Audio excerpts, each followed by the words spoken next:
Well, here we go. Book is entitled Clop, the Bethlehem Donkey.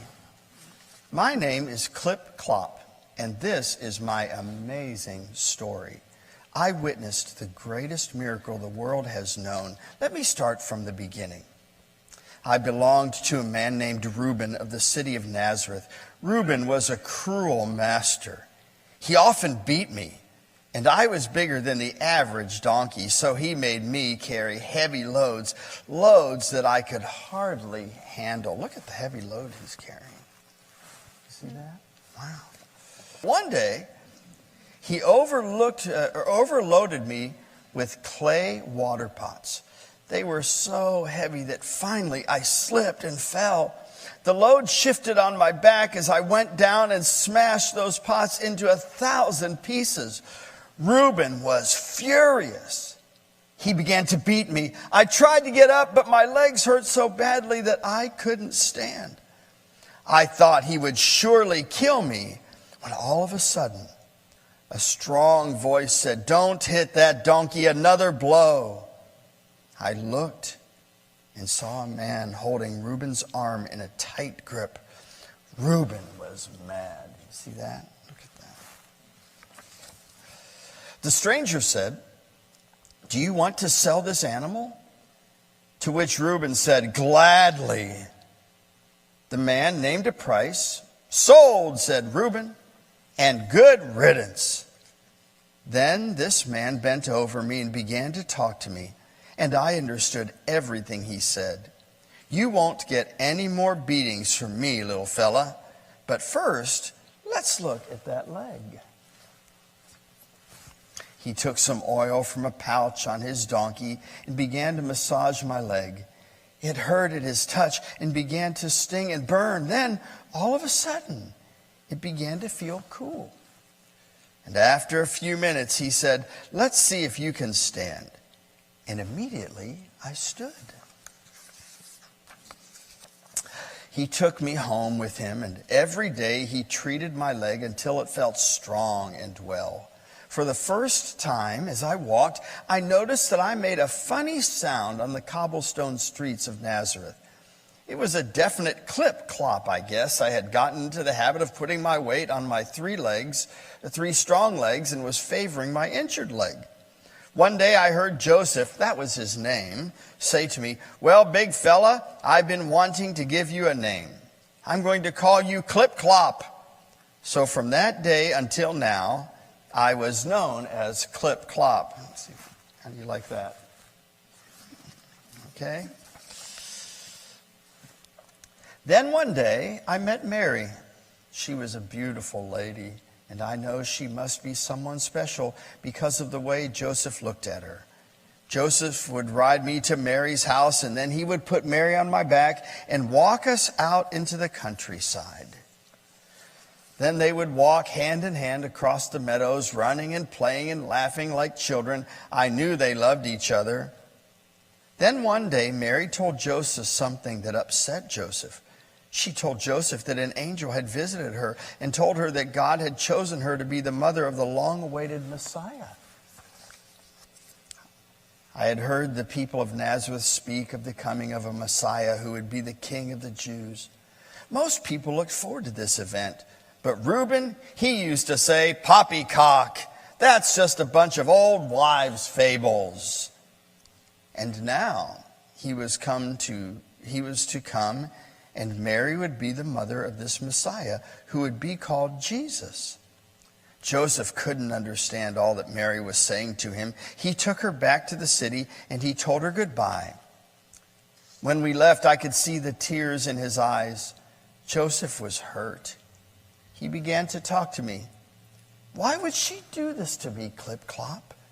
I've been true to her, and she says she's been true to me. But how could she have a baby?" He was so hurt. I wanted to sympathize with him, but we animals can't talk, so I just lowered my head and carried him gently as I could across the cobblestone streets of Nazareth. I hardly slept all night. Joseph kept his light on in his room till early in the morning. Then it went out, and I tried to get some sleep.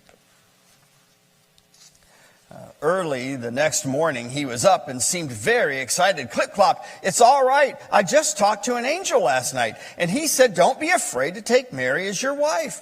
He got on my back, and we really took off. In just a few minutes, we were at Mary's house. He knocked on her door, and when she came to the door, he said a few words, and then she was in his arms. Such hugging I've never seen.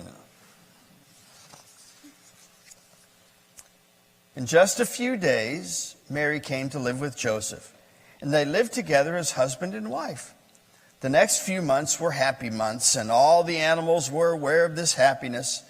Then one day, Joseph told Mary that the emperor of Rome, Caesar Augustus, had issued a decree that everyone must go to his birthplace to register for the census and pay his taxes. Joseph said, we have got to go to Bethlehem. But I fear this trip will be too much for you. You are due to have the baby any day now. Mary said, it's all right, Joseph. It is God's will that we go, and he will watch out for me. He will take care of me. The day came for the trip, and Joseph said to me, Clip, clop, I want you to carry Mary, and I'm counting on you to carry her as easily as you can. I understood every word he said. We started out with Mary on my back and then Joseph leading the way. The road was rough with many hills and grades. It was dusty, and we often had to move off the highways when the Roman soldiers came by in their chariots. Finally, we got to Bethlehem. The city was filled with many people who had come to pay their taxes and register for the census. Joseph stood in line for several hours, then beckoned for Mary to come join him. After the registration, they looked for an inn in which to spend the night. Whenever Joseph asked for lodging, he was told, there's no room. At almost dark, Joseph went to an inn at the edge of the town. Again, the innkeeper said, I'm sorry, I have no room. Joseph turned to leave, and the innkeeper saw Mary. Oh, wait, he said. You may sleep in the stable if you wish. It's warm, dry, and clean, at least as clean as a stable can be. Joseph thanked him, and we found our way to the stable. It was indeed warm, dry, and clean, at least as clean as a stable can be. Joseph made a bed for Mary and then brought water and fresh hay for me, and I could see that he was tired but relieved that we all had a warm place to stay. Early the next morning, I heard Mary say, Joseph, it's time. Then she began to give Joseph instructions. I dozed off and then was awakened by the sound of a baby crying. I saw Mary, Joseph, and a little tiny baby lying in a manger. They were so happy, and it was perhaps the prettiest baby I had ever seen. Shortly afterwards, some shepherds came and said an angel had visited them in the fields. The angel told them to come to Bethlehem to find the baby Jesus lying in a manger. Mary showed them the baby, and they fell down and worshipped. For the first time, I realized that this was the long-awaited Messiah that the world had been waiting for. Then I did a very strange thing. I walked over to baby Jesus and knelt down before him, bent over him, and licked his face with my tongue. Ugh. Clip, Clop had met the Messiah. And you know, that's a really cute little story. You know, it actually came from the lady that wrote it. Her grandfather was a preacher, and he would tell this story in one of his Christmas sermons, and so she wrote about the story. But you know, the last line of the book says this: Clip, Clop had met the Messiah, Jesus, the deliverer. And I hope that if you have not met Jesus personally, that you will trust him to be your Lord and Savior, and then you can know him. All right? Well, Merry Christmas to you all. Thank you for letting me read you this story. And you can go back to your seats at this time.